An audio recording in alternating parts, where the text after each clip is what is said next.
Episode 28. Lohraasb was a wise king. After his coronation he ordered building a fire temple which he named Zareer. Lohraasb had two sons, Zareer and Goshtasb. Zareer was more patient and reserved. Goshtasb was more ambitious. When the two princes were young men, Goshtasb asked his father to leave the throne and just stay as a king and give the power to him. But Lohraasb could not trust him because he was still young and naive. Goshtasb was annoyed by his father's refusal and decided to leave Iran and find another place to live. He went to India. Lohraasb heard the news and asked his other son, Zareer, to go after his brother and take him back. Zareer could find Goshtasb on the middle of the way. He asked Goshtasb to come back and act his age. Zareer told Goshtasb, "You are a prince. What happens if you go to India and live under the rule of a stranger when your father is also a great king? Indians will mock us." Goshtasb came back to Iran, but after a while he decided to leave Iran again. This time he went to Rome. He wandered in the streets, hungry and thirsty. He was looking for a place to work and get money. Luckily an old man decided to help him. Goshtasb stayed with the kind old man and worked for him without revealing his true identity.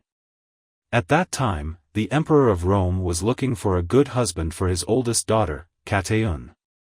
Romans had a custom for royal wedding. The princess had to walk through the suitors with a bouquet in her hand and gave the bouquet to the man she likes.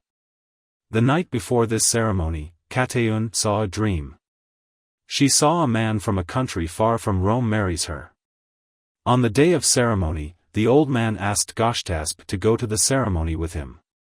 The road was crowded and people were watching to see whom will the princess choose as her future husband. While Catiun was walking with a bouquet among the young men, suddenly she saw Goshtasb.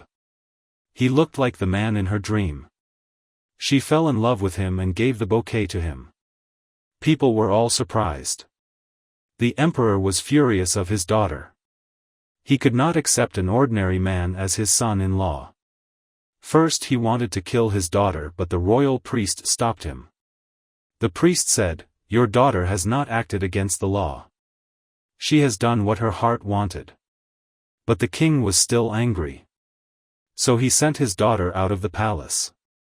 Goshtasb and Catiun went to the kind old man's home. He gave them a room in his house and they started their life there. Goshtasb was a great hunter. Every day he went out hunting and lived life this way. Time passed and a royal man named Zareer met the emperor to marry his second daughter. The emperor said, "Our customs have changed. If you want to marry my daughter, you have to kill a giant wolf who makes trouble for the people and attacks their ranches." The young man knew that killing the wolf was not easy. He had heard about a great hunter who lived in the jungle. He met Goshtasb and told him, "If you kill the wolf and give it to me, I will give you whatever you want." Goshtasb knew that Zareer had a royal sword which belonged to Sam, the son of King Firidown. He asked for the sword for killing the wolf. Zareer accepted. Goshtasb killed the wolf easily and got the royal sword. Zareer showed the wolf to the emperor and married the second daughter of emperor. Another royal man asked the emperor to marry his third daughter.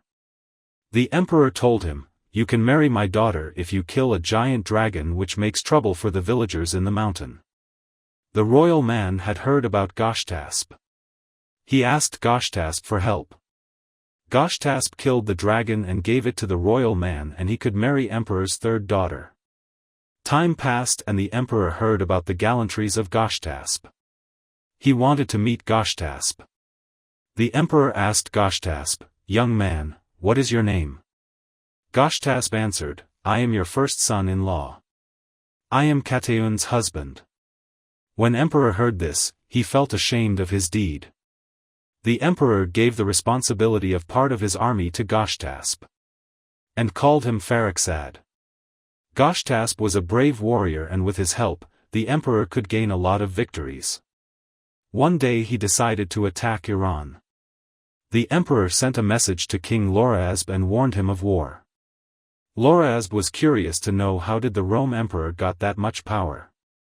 His men informed him that the emperor of Rome has a brave son-in-law who is Iranian and he is called Farrukhzad. Lohraasb talked to his son Zareer. Zareer said, "We have to fight with Romans and show them our true power." The two armies were ready for war. When the commanders of two sides got close, Zareer knew his brother, Goshtasb. Zareer told Goshtasb, "You left your homeland and now you want to attack Iran. This is a shame." Goshtasb was sad. He did not want to fight with his brother. Goshtasb asked his army to retreat. He told the emperor, "The king of Iran is my father. I cannot fight with him." The emperor was happy of hearing this. It was good news to know that his first son-in-law was a prince. So, he changed his decision of war and sent Goshtasb and Kataun to Iran with a lot of gifts.